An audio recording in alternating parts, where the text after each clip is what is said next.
Misa ka na ba nagoyo ng online scam? Napaniwala ng isang post na may paayuda raw ulit ang DSWD, yun pala, pwedeng DSWD page ang nag-post?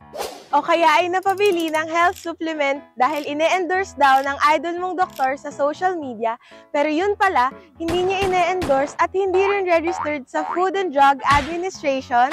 괜찮아.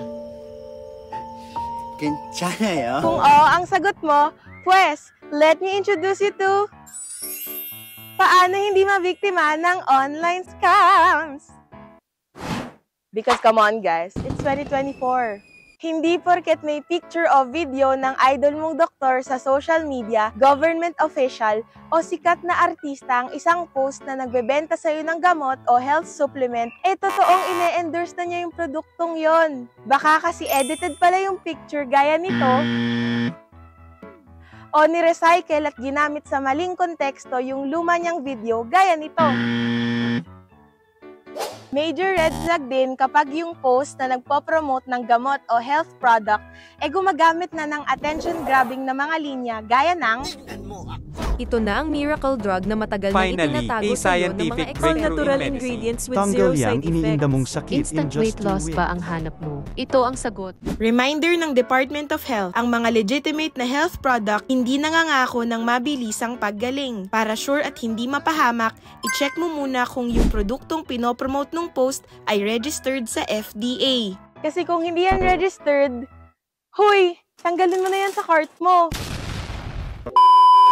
Para ma-check kung ang isang produkto ay rehistrado sa FDA, pumunta sa verification.fda.gov.ph. Pindutin ang free line icon sa taas ng screen. Sa ilalim ng Certificate of Product Registration, piliin kung ang produktong iti-check mo ay gamot, pagkain, medical device o pesticide. Kung cosmetics, piliin ang Cosmetic Product Notification. Finally, i-type sa search bar ang pangalan ng produkto na gusto mong i-verify. Click Search. Kapag lumabas ang No Records Found, it's giving unregistered. Mahalagang paalala, huwag kumonsumo ng produktong hindi rehistrado sa FDA kung ayaw mong mapahamak. Tandaan, hindi ka superhero o miyembro ng Avengers at marami ka pang pangarap sa buhay. Kita mo to, mukhang totoong account ng DSWD at PGH, no? O kaya naman to, parang totoong website ng CNN Philippines at The Manila Times, di ba? Wrong ka dyan! Mga poster yan! Teknik ng scammers online ang paggamit ng pangalan ng government agencies, media organizations, at private companies sa kanilang account names para magmukha silang legit at kapani-paniwala. Yung iba, A for effort. Ginagaya pati itsura ng websites ng media organizations gaya ng CNN Philippines. Tapos pinagmumukhang balita yung scam, kaya maraming napapaniwala. Huy! Pero dapat di ka included doon, ha? Bago maniwala, i-check, double-check, at triple-check muna kung legit at official ang website or account na tinitingnan mo. For example, ang totoong DSWD FB page may blue verified check at hindi naka-acronym.